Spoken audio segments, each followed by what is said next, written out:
Sa pagpapatuloy, pinilit na tumayo ni Mameng kahit nang hihina pa ito, at pagalit na binanggit ang pangalan ng manyakol na hangal. Pasigaw niya ito na tinanong kung paano nito nakokontrol ang remnants of Stone Soldier ng ruins, na atakihin sila, at kung dinaya niya ba ito sa pamamagitan ng kanyang lolo. Sarkastiko namang itong sumagot, na kung ano naman kung dinaya niya ito, at pinaliwanag niya nung inimbestigahan ng senior members ang Young God George, ay ang kanyang lord ay nadiskubre ang relic at ang core crystal na may kakayahan na makontrol ang Devil God Stone Soldier na nasa lugar na ito. Dagdag niya pa na ang mga Stone Soldier na ito ay lahat ay soldier ng Ancient Demon Gods na sinalakay at iniwan na lang dito. Bagaman na may malala na itong mga pinsala ay meron pa din itong lakas ng nasa peak ng combat power ng spiritual fitness realm. Nasabi din niya kay Momeng na wala na itong tsansa na makatakas pa ngayon, pero bibigyan niya pa din ito ng pag-asa hanggat mapapapunta nito ang ating bida sa lugar na ito, at pagkatapos nun ay bibigyan niya na ito ng pagkakataon na mabuhay pa. Pero sa isip-isip ng manyakol na ito na hintayin lang ni Momeng na mapatay niya si Tanyun, at aasikasuhin niya na din ang babaeng ito.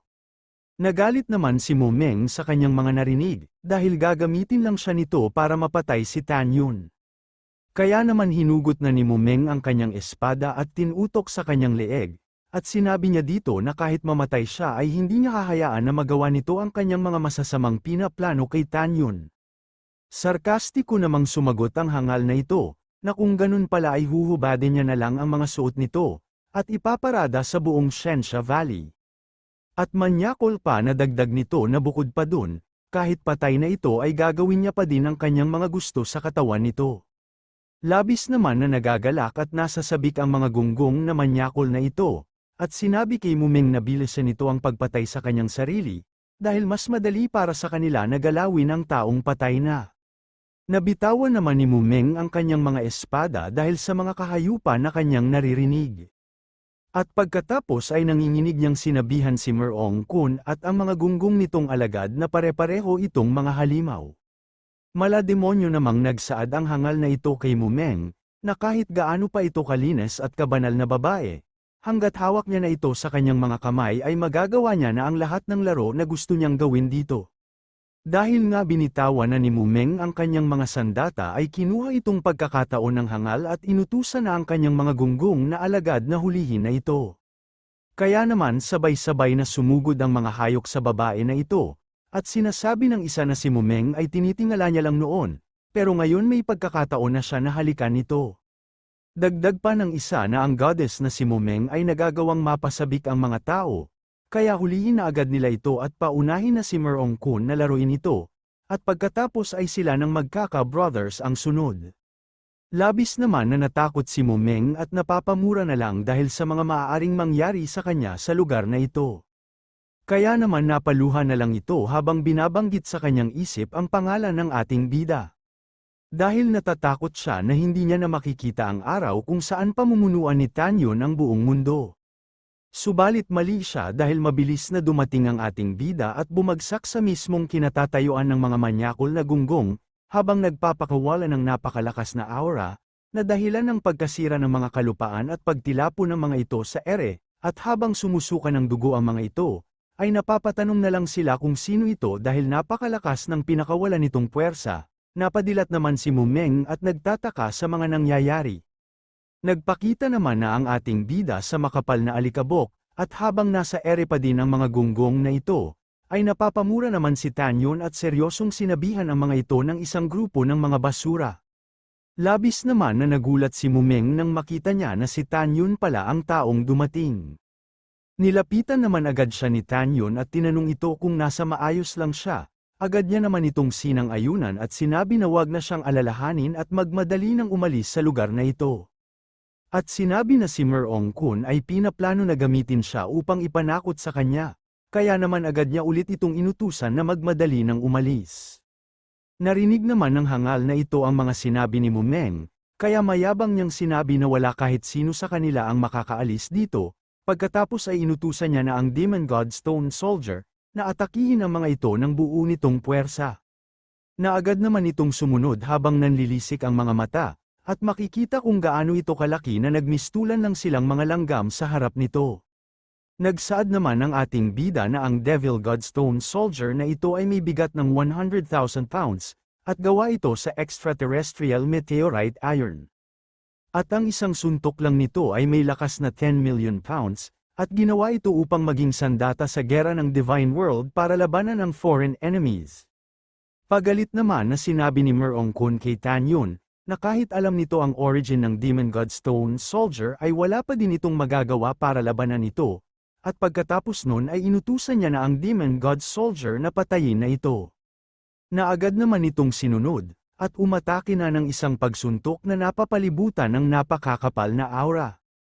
Hindi naman natinag ang ating bida sa pag-atake nito, at kalmado pang sinabi na alam niya ang origin ng stone statue na ito, at mayabang na sinabi na kaya alam niya din kung ano ang kahinaan nito.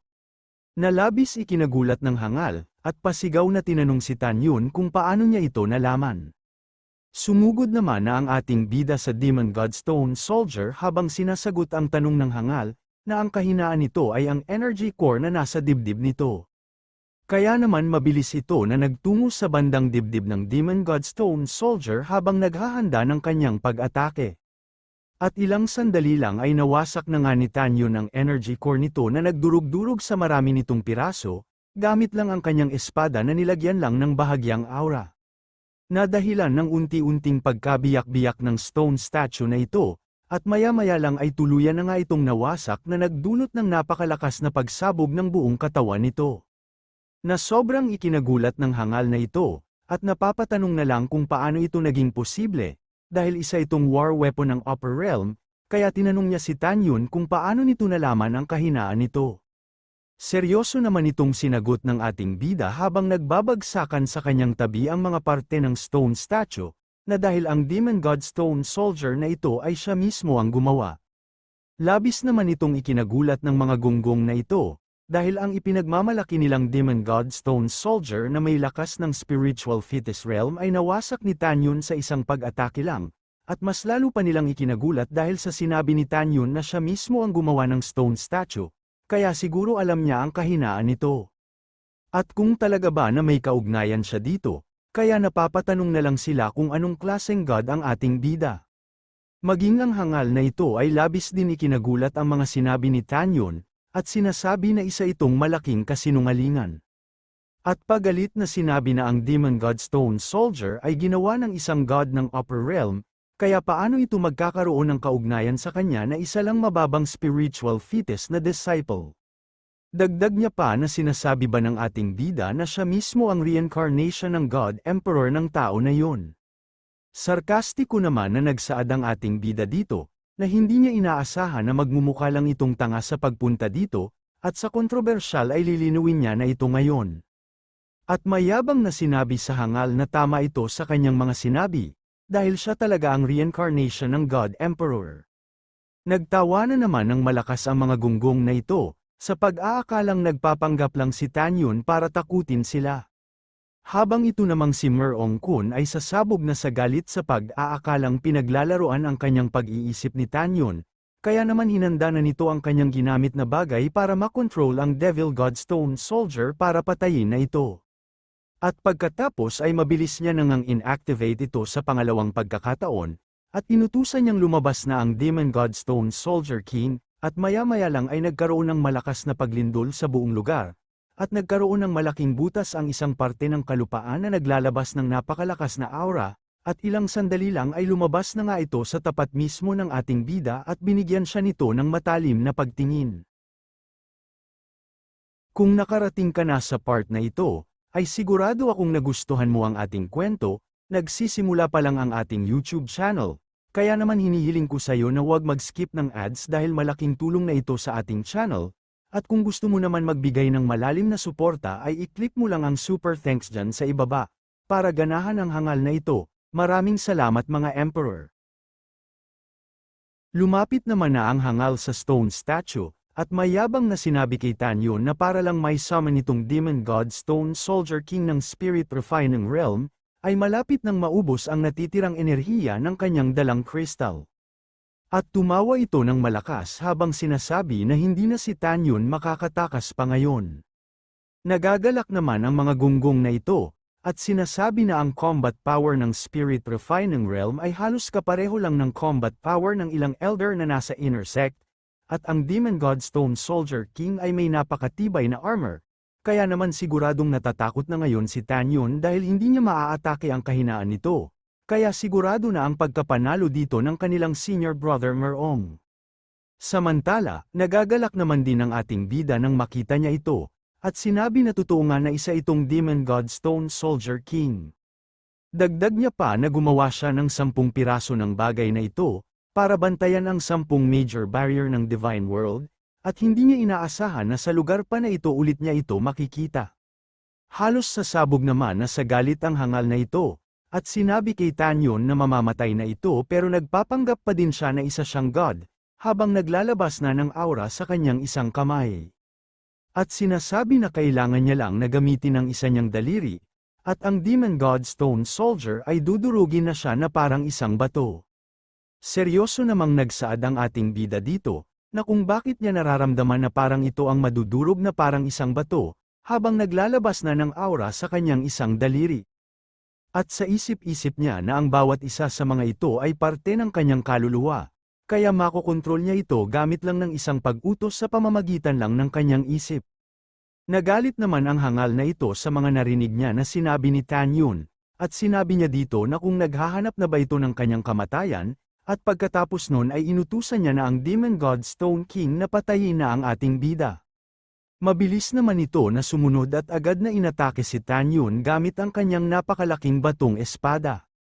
Nalabis ikinatakot ni Mumeng, kaya naman napapaluha na ito, habang ang hangal ay desperado na patayin na si Tan Yun. Sa kabilang banda naman, ay ginamit na ni Tan Yun ang kanyang iniipon na aura at ang kanyang isang daliri, at inutusan ang Demon God Stone Soldier King na tumigil ito sa kanyang ginagawa.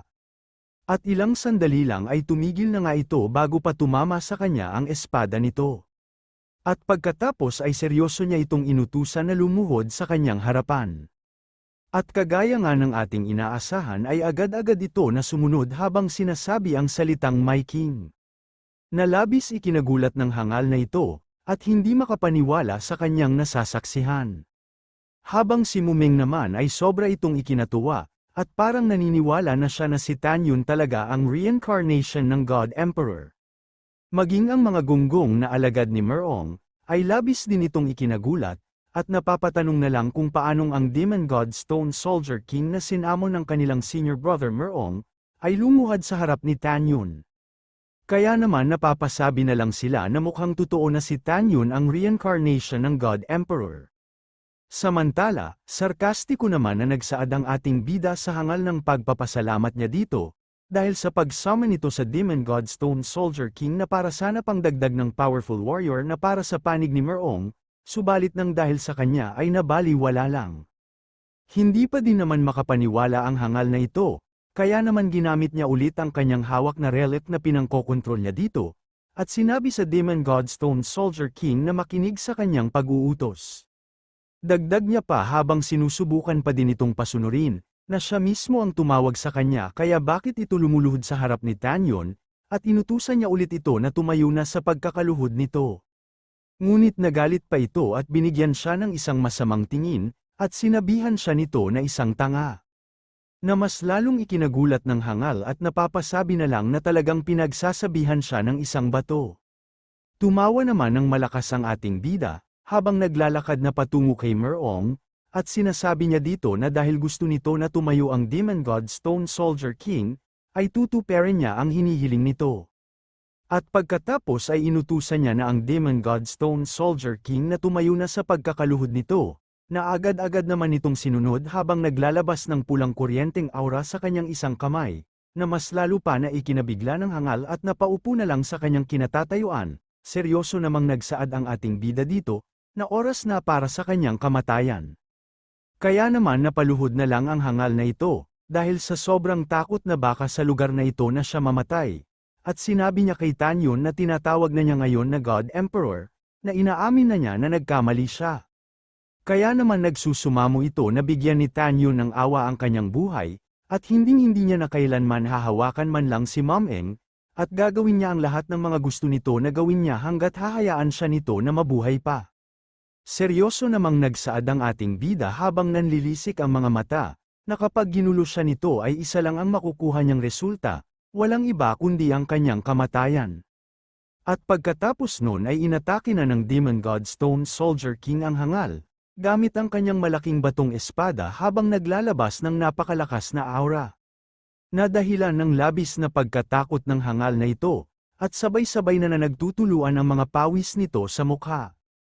Kasabay nun ay ang pagbagsak na sa kanya ng espada ng Demon God Stone Soldier, na tumusok sa sikmura nito, at habang naghihingalo na ito ay pinipilit pa din niya na magsalita, ngunit kinalaunan ay tuluyan na din itong namatay. Tinignan naman ng masama ng ating bida ang mga gunggong na alagad ni Merong, at seryosong sinabi sa mga ito na si Merong ay tuluyan ng namatay kaya isusunod niya na sila dito sa impyerno. Kaya naman mabilis na nagtakbuhan ng mga hangal na ito para sa kani-kanilang mga buhay, habang sinasabi na hindi sila pagbibigyan na mabuhay pa ni Tanyon, at nagsisisi na ang mga ito sa pagkalaban sa ating bida. Ngunit mali sila ng pag-aakalang makakatakas pa sila sa lugar na ito, dahil inutusan na ni Tanyon ang Demon God Stone Soldier King na ubusin na ang mga basura na ito. Kaya naman agad na naghanda ito ng kanyang pag-atake gamit lang ang kanyang kamao, at ilang saglit lang ay pinakawalan niya na ito, na dahilan ng pagkasira ng mga kalupaan at pagtilapon ng mga gunggong sa ere. At di kalaunan ay nagdulot pa ito ng napakalakas na pagsabog, na dahilan ng pagkamatay at pagkaubos ng mga gunggong na ito. Sobra namang namangha si Mumeng sa kanyang nakita, dahil naubos ang napakaraming bilang ng mga ito, sa pamamagitan lang ng isang pagsuntok ng Demon God Stone Soldier King dito. At pagkatapos ay lumuhad ito sa ating bida habang nagsasalita na parang isang robot, at sinasabi niya sa kanyang Panginoon na naubos na ang kanyang enerhiya, kaya kailangan niya ng magpahinga dahil madami na siyang natamong pinsala, at paulit-ulit na sinasabi na hindi niya nakayapa na magpatuloy na makipaglaban. At nang marinig ito ni Tanyon ay nakaramdam ito ng labis na pagkainis, at sinasabi niya dito na sa simula pa lang ay nirefine niya na ito para dumipensa laban sa kanilang mga kalaban na nanggaling sa ibang mga realm, pero ginamit lang sila ni Si Yuan at Handun para atakihin ang lower realm, isa talaga itong mga hangal. Sumagot naman ito na may pananalita pa din na kagaya ng isang robot, na huwag nang malungkot ang kanyang Panginoon dahil naniniwala siya na makakabalik ulit ito. At pagkatapos niya ito sabihin ay sumabog na ang buong katawan nito ng napakalakas sa harap mismo ni Tanyon. Seryoso namang nagsaad ang ating bida na siya ang gumawa sa mga ito sa simula pa lang, at pagkatapos ay nilagyan niya ito ng kanyang aura, habang sinabi na kaya bibigyan niya ito ng isa pang pagkakataon na muling mabuhay. At seryoso niyang sinabi sa kanyang isip, na maghintay lang si Yuan at Handun sa kanyang paghihiganti sa mga ito. Makalipas lang ang ilang mga sandali ay naglalakad na sila Tanyon at Mameng paalis sa lugar na ito, at bigla namang tinanong ni Mameng si Tanyon na kung sino ba talaga ito.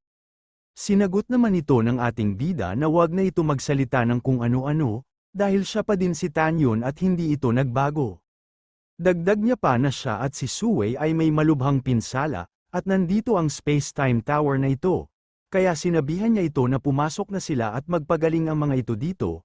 Bahagya namang namula ang mga pisngi ni Mumeng, at sa isip-isip niya na tama ang ating bida, dahil hanggat siya pa din ang Tanyon na nakilala niya ay wala na siyang pakialam kung ano ang totoong pagkakakilanlan nito, at ilang sandali lang ay tuluyan na nga silang nakapasok sa Space-Time Tower upang mabilis na magpagaling dito. Sa kabilang banda naman, sa harap ng Pool of Blood ay may nagtitipon-tipon dito na mga maraming disciple. At dumating sa lugar na ito si Xiongwu at tinanong ang mga ito kung ano ang nangyayari, at bakit nila siya pinagmamadali na pumunta sa lugar na ito, at tinanong niya na din kung nasaan ang kanilang brother Li Rulong. Sinagot naman siya ng isa na ang kanilang brother Li Rulong ay pumasok sa loob ng Pool of Blood ng mga isang oras na, at sa kabila ng kanilang mga sinasabi ay hindi pa din ito lumalabas, kaya pinatawag na nila siya dahil sobra na silang nag-aalala dito. Dagdag pa ng isa na sa hindi inaasahang pagkakataon ay may nadiskubre sila na isang yungib, at ang Pool of Blood ay nasa high platform kaya mukhang meron ditong bagay na isang pamana. Nag-aalala naman si Xiongwu sa maaari na mangyari dito, kaya naman napagpasyahan niya ng pumasok sa loob nito, at sinabi niya na ang Pool of Blood ay kakaibang lugar, kaya kailangan niya nang pumasok dito para palabasin na ang kanyang brother. Subalit bago pa siya makapasok ay lumabas na ito, na nababalutan ng makapal na dugo at nagkaroon na din ng dalawang pakpak, na labis ikinagulat ni Xiongwu sa nakita niya na malaking pagbabago nito, at pagkalabas nito ay tinanong niya si Xiongwu kung paano ito nakapunta dito, at may malademonyong ekspresyon niya paulit ito na tinanong kung nahanap na ba niya si Tan Yun. Dito na muna matatapos ang ating episode, at kung gusto mong subaybayan ang ating kwento ay mag-subscribe ka na at pindutin ang notification bell, para updated ka sa pag-upload natin everyday. Maraming salamat mga Emperor!